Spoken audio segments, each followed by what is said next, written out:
नई नवेली बहू और सिलबट्टा। नीलम को शादी करके 1 महीना हो गया था। सारी रस्में खत्म हो गई थी। अब गृहस्थी और किचन संभालने की बारी थी। नीलम ने अपने मायके में ज़्यादा कुछ काम नहीं किया था, इसलिए वह रसोईघर का भी काम इतने अच्छे से नहीं जानती थी। इस बात का उसकी सास को भी पता था, क्योंकि लड़की देखने के समय नीलम के मायके वालों ने उनसे कुछ भी नहीं छुपाया था। और इस बात से उसके ससुराल वाले भी खुश थे कि कम से कम उन्होंने झूठ तो नहीं बोला। अपने बेटे के लिए नीलम पसंद आने की वजह से सास ने भी उसका साथ देते हुए कहा था कि चिंता मत करो, जो तुम अपने माँ से नहीं सीख पाई वह मैं तुम्हें सिखा दूंगी। माँ ने अपनी उस कही हुई बात पर अमल करना शुरू कर दिया था। चाय, दाल और पुलाव बनाना तो वह पहले ही नीलम को सिखा चुकी थी। आज कोई मसालेदार सब्जी बनाना सिखा रही थी। सास ने नीलम को लाल मिर्च सिलबट्टे में पीसने को दी, क्योंकि वो खुद भी कई सालों से इसी तरह मसाले पीसा करती थी। प्रियंका ने जैसे ही सिलबट्टे में लाल मिर्च पीसना शुरू किया था, उसके हाथ जलने लगे थे और मुंह पर पसीना आने की वजह से जब उसने मुंह को छुआ तो उसका मुंह भी जलने लगा था। वो जलन की वजह से हल्का सा सीख रही थी। तब सबका ध्यान उसकी तरफ गया। सास ने पूछा, पहले कभी मिर्ची नहीं कूटी थी क्या? मिर्ची कूटते समय हमेशा दस्ताने पहन लेना चाहिए। नहीं मम्मी जी, माँ ने कभी मिर्ची पीसने ही नहीं दी थी। हाँ, कभी कभार धनिया और अदरक पीस लेती थी, लेकिन जब भी मिर्ची पीसने के लिए मैं मांगती तो माँ कहती कि तुम इससे दूर रहो, जलन होगी।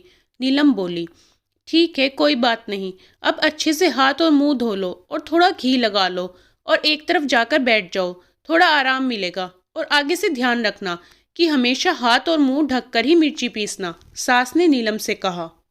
नीलम के हाथ अभी भी जल रहे थे, जो उसके चेहरे से साफ नजर आ रहा था।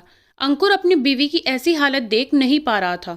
अगले दिन अंकुर अपनी ड्यूटी खत्म होने के बाद बाजार जाकर एक मिक्सर खरीद लाया और माँ को देते हुए कहा कि माँ, यह कंपनी में गिफ्ट मिला है।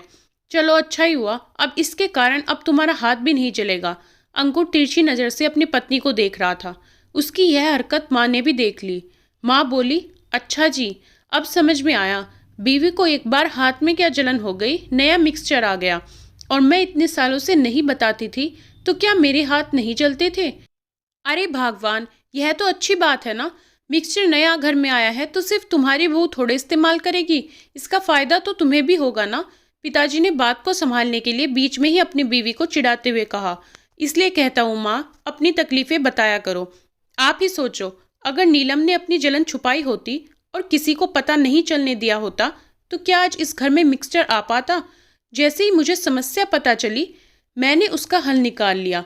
यह बात सच है कि नीलम मेरी पत्नी है, लेकिन यह बात भी सच है कि मैं आपका बेटा हूँ और नीलम से भी पहले आप ही मेरे लिए ज़्यादा महत्वपूर्ण है। अगर आपने मुझे पहले ही बता दिया होता तो मैंने तब भी इसी तरह इस समस्या का समाधान किया होता। आप अपने इस बेटे को कभी भी आजमा कर देख लेना, आपके लिए यह बेटा अपनी जान भी दे देगा, अंकुर ने माँ से कहा।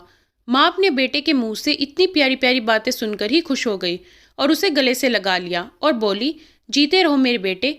नीलम भी अपने पति का अपने पूरे परिवार और खुद के प्रति प्रेम देख अपने आप को भाग्यशाली समझने लगी और उसके चेहरे पर एक अलग ही चमक आ गई।